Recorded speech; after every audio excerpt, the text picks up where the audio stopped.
जंगल की सबसे गहरी जगह में एक बूढ़ा शेर रहता था। शेरवीर। उसकी आंखों में ताकत तो थी, लेकिन दिल में एक गहरा दुख छिपा हुआ था। शेर के पास उसका बच्चा नहीं बचा था। पिछले मौसम में एक तूफान ने उसे छीन लिया था।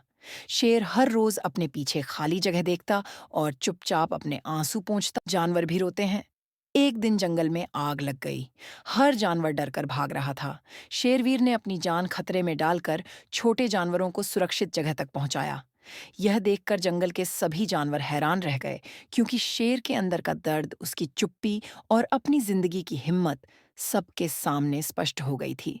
रात को जब आग बुझ गई, शेरवीर अकेला पेड़ के नीचे बैठा रहा और चुपचाप खुद से बोला, मैंने सबको बचा लिया, लेकिन मेरा दर्द, मेरा अकेला दिल अब भी बाकी है।